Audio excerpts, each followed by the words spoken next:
Meringue is just one of those fundamentals of baking. Such a simple technique with just 2 ingredients, but despite that, so much can go wrong. How many times have your meringues cracked or discolored, or they've gone really sticky? Too many times that I can remember. But after 8 years of baking, I can finally tell you that I've found the secret, and it's dehydrating your meringue. So what dehydrating is doing, it's basically cooking them at a nice, really low, slow temperature, very low humidity, and it leaves you with a meringue that has a perfect crisp. It's not sticky, it's not cracked, it holds its shape really well, and this really is the secret to perfect meringue.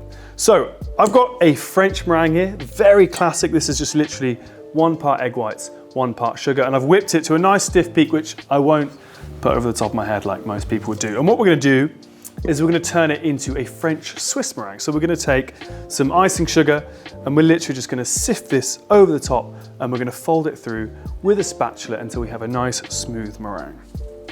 And once you've got all that icing sugar in there, you're just gonna take a spatula and you're gonna be relatively gentle. We don't wanna knock too much air out of this, and just fold that through, really scooping along the bottom of the bowl. And when this is ready, we're simply gonna transfer it to a piping bag. So I've got my meringue in the bag now, and as you can see, there's this kind of striping effect here. That's because I've just painted a little bit of gel food color along the inside of the bag. Totally optional, you don't have to do that. It just adds a nice colorful pop to the meringue. And I've got a round tip nozzle on the end. Again, you can use any piping nozzle that you've got in the house to create a decorative meringue. And all we're gonna do is hold the bag completely vertical.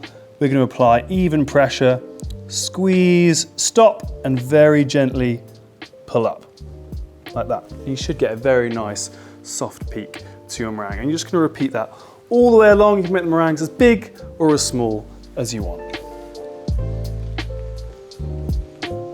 As I mentioned before, we are using the dehydrating setting. So I'm gonna go onto my command wheel. I'm gonna fling across here to the dehydration setting. I'm gonna do this at 50 degrees, okay? So we're gonna lower it by about 10 degrees.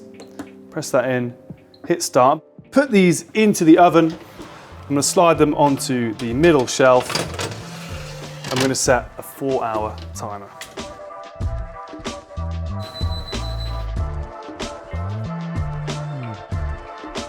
So if you didn't believe me, just have a look at this meringue, okay? Gorgeous shine to it. Okay, it's not sticky, it's not weeping in my hands. If I give it a little tap, you can hear just how crispy it is. So I'm even gonna crush one, look. You can see, it's got a really nice texture to it. And because of the dehydrating, you're pulling that moisture out of the meringue, and that means they're gonna have a fantastic shelf life. So store them in an airtight container and you can use them later on to decorate cakes, or even use them as edible gifts. Dehydrating really is the secret to perfect meringues.